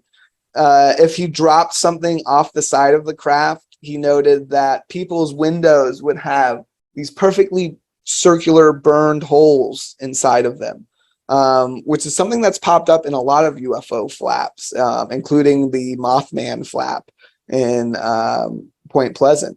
Right. And one instance, he actually found part of the vial fused inside one of these windows. So all kinds of weird space-time altering side effects that local people were interpreting as paranormal phenomenon. And interestingly enough, when he flew this craft, he noted on the first trip, he flew it around this little university town. The next morning, people were reporting all kinds of UFO sightings, but none of them were reporting a man standing on a pallet. They were reporting these glowing discs in the sky. And he noted that every time he operated the craft, people on the ground would look up and they would see these glowing geometric shapes, circles, triangles, tubes, but they would never see a guy fly in a little pallet machine. And the list of side effects went on. And eventually he decided to stop using the craft because he was like, well, if it fucking grew an insect in like a month, it's probably not good for like my heart and shit. And two, that people were seeing UFOs all over the world at this point. This wasn't, you know, an early discovery. This occurred in like the 80s and the 90s.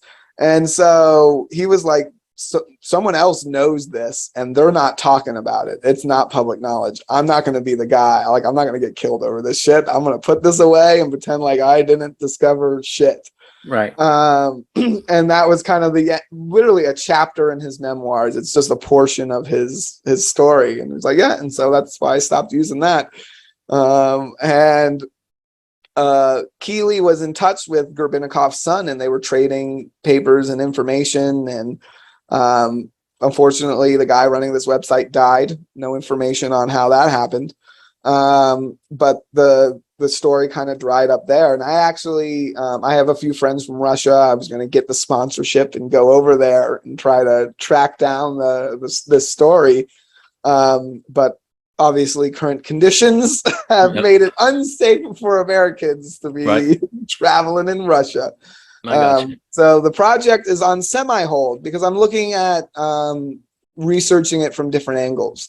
From things like, you know, talking to entomologists here in Gainesville at UF and going and looking at things like the Coral Castle here in South Florida. Again, where this guy seemed to move these impossibly large stones with this weird vibrating shell. Is what was described. I don't know if you know that story, but it's a crazy. I've heard of it, but does it have to do with insects? What shell are you talking about? Shell like? So, well, he built this giant monument, and then he moved it several miles by himself. And the only people witnessing him moving these impossibly large stones were these school kids who said they saw him using a shell that he like this weird cone kind of thing that he was using to levitate these blocks. Now, the connection to this is in Aztec mythology. There is a story where Quetzalcoatl, the main kind of figure in Aztec mythology, the feathered serpent, but he often, that's actually a misnomer. We picture him like a Chinese dragon, but that term just meant wise man. A feathered serpent was a wise man. So he's more like Gandalf. He, at one point, is in the underworld, and he has to trick the god of the dead who sits atop this pyramid. And to do so, he puts a bunch of bees inside of this cone and does this dance around the pyramid. And this tricks the god of the underworld. Again, it's not a perfect story. It's not like he built it with the cone, but there is this pyramid and this dance around. And again, these really impressive structures that no one's quite sure how the Aztecs built. Again, the History Channel says it's fucking aliens. Right. But if it is something as simple as insects, then this is probably a technology that's been discovered and rediscovered and maybe even hidden. Right. Think of the Freemasons. What were they? They were masons. They were stone workers, builders. Right. Perhaps the fucking secret of the shit is bees. And there is a lot of bees in their mythology and their symbolism and shit too, which is bizarre. And then, of course, the mentioned earlier, the ancient Egyptians and the scarabeel deification.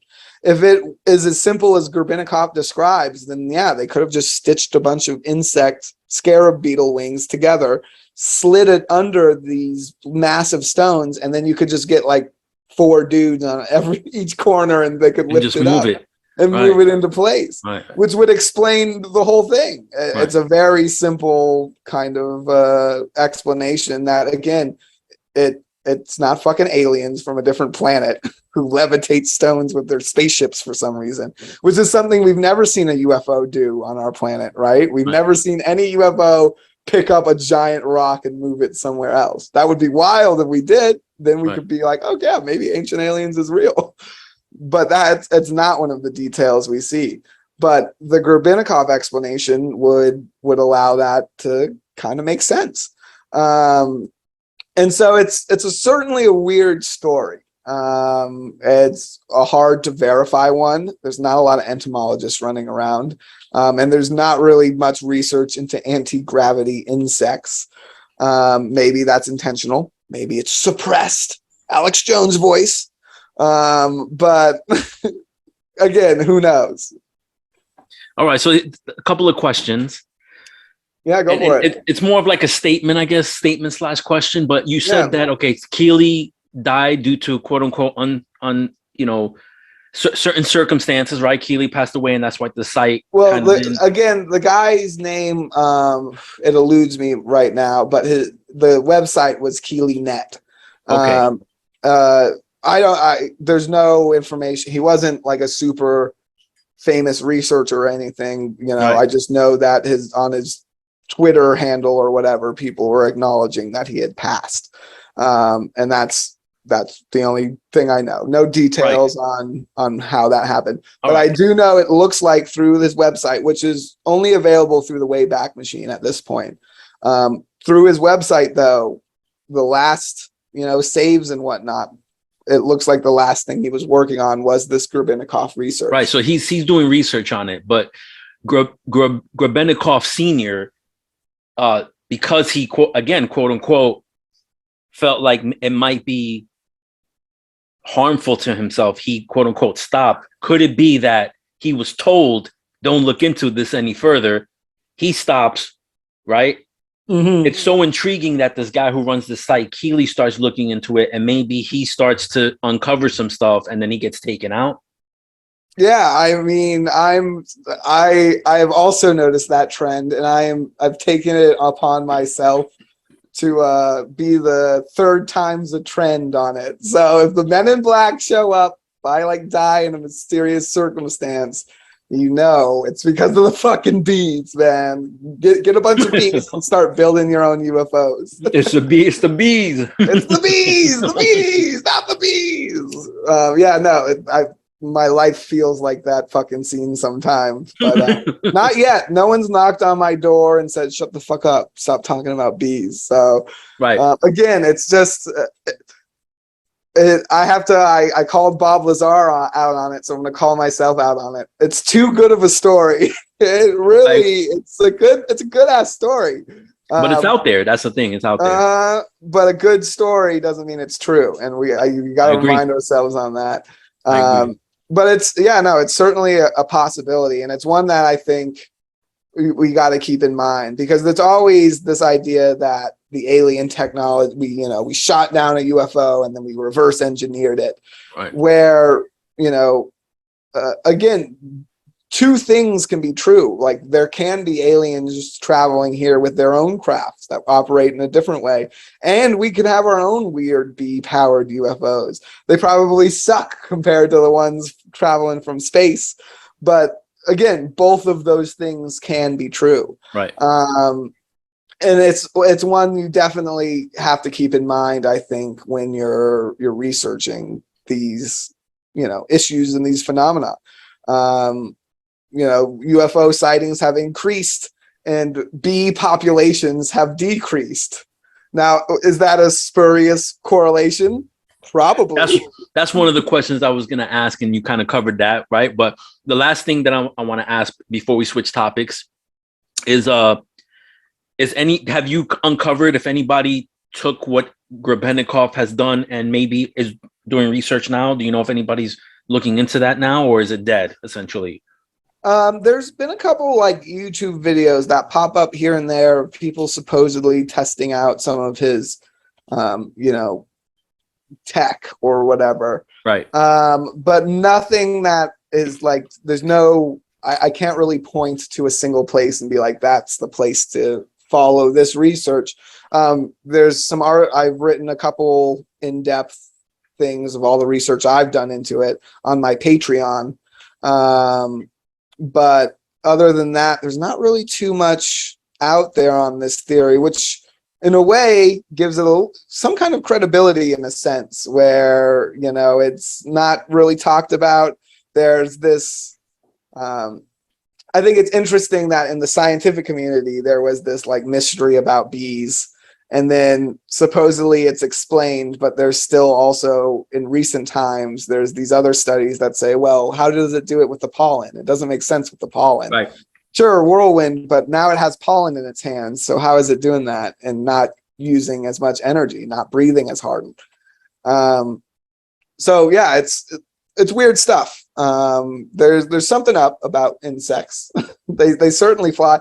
And there's actually, this is a great loophole back to what we were discussing earlier. Remember the guy who thinks the UFOs or the ghost activity is UFOs, like invisible UFO drones.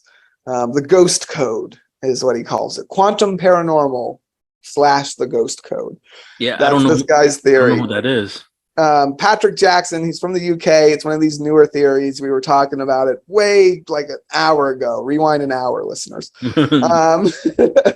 But he's the guy that thinks that invisible UFO probes are what causes haunted phenomena. And part of the reasoning of this is he's got all these videos of ghost orbs moving around, and then he has videos of UFOs moving around. And they move very similarly. Like, it's one of the things I think he's spot on about.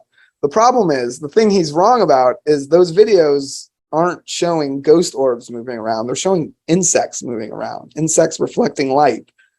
But his point's still the same. These UFOs, they're moving, these impossible physics we're describing and seeing. They're impossible with our known aircraft, but they're not impossible on this planet. Insects fly like those UFOs. Exactly. Right. And that's fucking wild. Like, that was kind of a weird, accidentally stumbled onto something there where like, fuck, you're right. Those UFOs are moving just like those bugs. They're not ghost orbs, but it's pretty weird. All right. The last thing that we're going to hit up, because I know you have to go soon. In April, you had somewhat of a cryptid sighting. And I found out about this through the magazine you write for called Paranormality magazine, which, it's funny because I created a shirt called My Paranormality that I sell on Etsy. But when I saw the title, I was like, oh shit, I created a shirt like that. But can you get into that? The cryptid that you saw, this orange thing. I mean, I don't want to give it away, but I'd rather you tell the story about it. Was this the Mayaka issue? Yeah. All right. So yeah, this is great. Even full circle at the very beginning of the episode. So we were talking about the Mayaka monster and some of the strange things seen out there. This was a weird sighting that I had before I even knew about the Mayaka monster mythology. And so Mayaka River State Park is inland there of Sarasota. And it's really big, massive swamp, ton of gators. It's a really cool park. They've got a canopy walk, excellent state park. And for a friend's birthday, we were canoeing out on Big Mayaka Lake. With gators and everything? Past the gators and shit. Yeah, no, it wasn't our best move. We got on the water and everyone was instantly nervous. We were like, this canoe is very small and there are gators everywhere. But we're canoeing and we're smoking some doobies and we're hanging out and we're going towards the far side of the lake away from where all the park stuff is. No trails or anything on this half of the park. And we're canoeing out there and I see what I swear is a bench. And I'm like, oh man, there's a bench right there on the water. No trails out there, so it must be only for people like canoeing and stuff. So we got a canoe there and, go sit at that bench and have a smoke. And, it has this orange color and these like black slats. It looks like a bench. And it's pretty far off, but we're canoeing towards it. And suddenly it stands up and runs off into the tree line. And my first reaction was like, holy fuck, that's a tiger. Like that was a tiger. It had, again, the black stripes. It could have been a Florida panther, but it was so big. Florida panthers, they get pretty big, but they're not quite that orange. And they don't have stripes. They don't have stripes. And this guy was fucking big. And it was super bizarre. And there were actually other tiger sightings in Mayaka City. And on your drive out to Mayaka, if you're going through Sarasota Springs, there's actually a big cat habitat where they have, one of these Tiger King places where they've got, leopards and tigers and lions and shit. And there's a big park next to it. You can go and listen to them roar at sunset. It's kind of cool. But it's a place where there is definitely a possibility of escaped, pets. It's Florida. It happens. People get weird and they get crazy ass animals and shit. And so there's definitely that possibility. There was another sighting in Mayaka City where 3 people saw 3 tigers walking together like in a group, which actually kind of leans away from it actually being tigers, because tigers are typically solitary territorial animals. But again, people who know their paranormal phenomenon know that the phenomenon of phantom cats is something that pops up all over in places that are, considered window areas or areas of high strangeness. And so, the same patch of woods where several people have interactions with the supposed Mayaka monster, had footprints and things thrown at them, is where we saw this fucking tiger. And again, what does that mean? I don't know. Who knows? It's something. It's certainly something. So have you done any research into the Mayaka monster? Yeah, I think it's a really interesting. Again, the skunk ape experiments. Check out that documentary. They do a really good job of covering it. I think it's coming out in multiple parts. But it is, yeah, it's a certainly bizarre creature. Again, the Bigfoot stuff is really intriguing. And a lot of paranormal people don't feel that way, but he's one of the top three. You got your ghosts, you got your UFOs, and then it's Bigfoot. And it's one that I think when you really seriously look at it, it forces you to recognize that, there's not a simple explanation to these things. It's not simply another animal or species from a different planet or a different place. There's something going on, and it has to do with our reality, our physics, our space, and our time. Most interactions with Sasquatch are more like poltergeist interactions than they are anything else. There's a lot of rock throwing, a lot of impressions, even the whole footprint thing. A lot of people don't know this, but one of the popular things to do in seances in the 1800s, they would tie the medium's hands down and shit, and they'd get these big like fish tanks full of like plaster gels, and they'd ask the spirits to make impressions. And then they would, even in some of the more scientific ones, they'd compare everyone's fingerprints to the fingerprints in the impressions, and they found that they weren't, anyone in the room. And so the footprint, again, has these dermal ridges that are like the fingerprints of the feet. It shows that it's a unique animal. It's not something we understand and we know, plastered into the ground. So this phenomenon appears and it manifests in similar ways, but it meets our expectations at a certain point. When those figures leaving those handprints, those were human handprints. And when people would see apparitions in those seances, they were human apparitions. When you're looking for a Bigfoot, you're finding those prints, you might get a glimpse of a big, hairy animal. And for whatever reason, there is almost a mask that the phenomenon throws on for the viewer.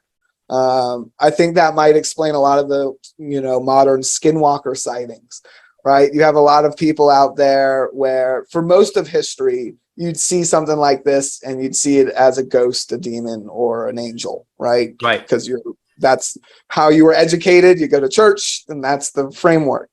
In modern society, we have a lot more people who believe in the possibility of UFOs. We're seeing a lot more UFOs. But then we have people who don't believe in Bigfoot. They don't believe in UFOs. They don't believe in ghosts. You have these, secular thinkers, and every once in a while they're out in the woods and they experience the paranormal, and it comes off as these weird, distorted images of bovines and deers, bears, these werewolf that comes off as these really bizarre looking animal-like creatures.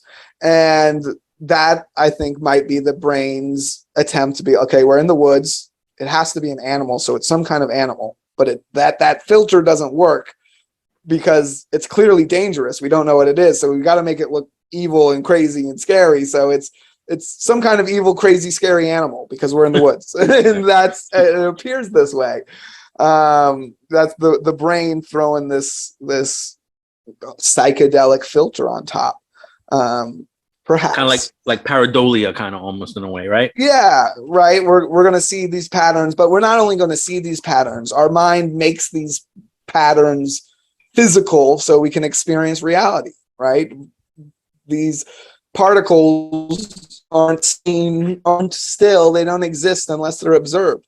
All atoms are constantly moving, but not for us because we perceive it these ways. We solidify our reality. And what the paranormal seems to be is these artifacts, these glitches in reality that the filter can't be so easily applied to. Right. And that's why we get this variety of high strangeness. So the pictures of the Mayaka ape, do you know the story of the behind those those pictures? Yeah, I believe it was an older woman who took those photos on her property. Again, they were hearing some grunting and some weird noises, and took it's 2 flash photos out into the swamp out in Mayaca. And yeah, it shows this really creepy looking guy. It's clearly a real animal. It's got eye shadow flare, like when you take a picture of a dog and it looks demonic. So it makes the photo look pretty creepy. But it's definitely looks like a large hairy ape. And again, the explanation has been orangutan. They say you can kind of see its face flaps a little bit, and that it must be an escaped orangutan. Escaped orangutans, escaped tigers. Mayaca is a fucking safari. Right. Or something paranormal's going on, which either way, it's definitely a cool place. Yeah, Dave Sidoti, the guy that I did the interview with, he sent a team out there to do research on this Mayaca ape, because he's had multiple like experiences with skunk ape. That's his thing. He searches for skunk ape, and I don't know. He doesn't believe that picture is legit. He thinks that it's not real, because the research, according to him, and I mean everybody has their own opinion. I'm not gonna knock him or whatever, because I don't know what it is, but it doesn't sustain, I guess, the area Mayaca where that picture was taken. There's not enough, I guess he said, land for it to be able to hide. I don't know, something along those lines. But yeah, so again, it looks real. That's all I'm saying. Yeah, well, I think the analysis is there's certainly something. It doesn't quite look like a person in a suit like some of the other Bigfoot photos. Again, I think there's a pretty good possibility it is just an orangutan or some other kind of ape that's escaped out there. Growing up in that area, that seems quite plausible. Same with the tiger. Like that, if I was gambling on it, putting money in Vegas, I'm definitely betting escaped pet before I'm betting paranormal phantom monster. But the fact that he's looking at that always pops up. That's the argument against Bigfoot in almost every region of the world. I think except for the Siberia taiga. Is that there's not enough space to sustain a population of physical animals, yes. But if you've interacted and done this, on the ground research and interviewed these people, these things aren't all physical. It's not just an animal hiding. It's a phenomenon that pops up. It's kind of like, I don't know if you ever played RuneScape, but it's kind of like a random event in RuneScape where something just, you're playing your game, you're leveling up, you're farming or whatever the fuck, and the evil chicken pops up and it attacks you to make sure you're not a bot. And so you have to run away. It's kind of, again, it's these weird artifacts, these things that pop up and occur, and it's some kind of system or program running on top of our reality. And it appears to run in various places around the globe. The Bigfoot one seems to run in any decent sized patch of forest or swamp. It doesn't have to be the biologically acceptable size of forest. It just has to be big enough to have stories. And that's one of the things I think that comes back to the root of all of these, window areas, these phenomenon. In my new book, Fort George Island, where this Betz sphere was discovered, all of these locations have ancient stories of ghosts or spirits or tragedy, curses, something like that before. And the phenomenon seems to continue over time. And we know it's a psychedelic phenomenon. And it seems to be that those bases for that, the start of the psychedelic phenomenon. I mean, every time we hear a story, if you listen to me today and pictured any of the shit I was talking about in your head, if you thought about a UFO, then you had a slightly psychedelic experience. We do it all the time, so we don't really recognize it like that. But it is. We're generating images inside our heads. And again, imagination. Yeah, it seems that subtle shift in consciousness, whether it's psychedelics or whether it's a good fucking story, might be all it takes to get you to a location where these things can manifest. They can actually appear. Awesome, dude. Awesome shit, bro. So lastly, what's next for Chaz of the Dead? What are you working on now? What's coming up in the future? Yeah, so I've got a book coming out. I was just plugging A Place Between Time and Space. It's a true story of UFOs, ghosts in Florida's strangest home. Speaking of that home, I'm going to send you a link. Check out the link in the bio of this episode. Yeah. To save that home, I'm doing a petition to get the Betz house recognized as a historic landmark. It's this crazy castle-looking building. It's got all kinds of UFO ghost legends, but it was also built by a famous architect, and it's nearly 100 years old, and it is decaying out in the Florida swamp. It's already on government where was land. it at? Where's it at? This is in Jacksonville, Fort George Island. It's already on government land. The government owns it, and we're gonna yell at them till they save it. At it because they already got Kingsley Plantation, Ribault Club. It's a historic area, and they've got this other historic property that needs to be saved. So future generations of not just paranormal investigators, but history buffs can enjoy one of the few castles in America. So please go sign that petition. And you can check out all of my stuff at chazofthedead.com. You can follow me on all the social medias at chazofthedead. And yeah, check out both of the books, Paranormal Expedition, Hunt for the Friendship, and A Place Between Time and Space, coming out this August. So yeah, and please sign the petition. And if you're a listener in the Jacksonville area, call your local congressman, your local government official, your postal worker, and tell them to to save the Betz house. Save the Betz house, man. Well, Chaz, thank you so much. I again appreciate your time. And I know that you're blowing up, so I wish you nothing but success.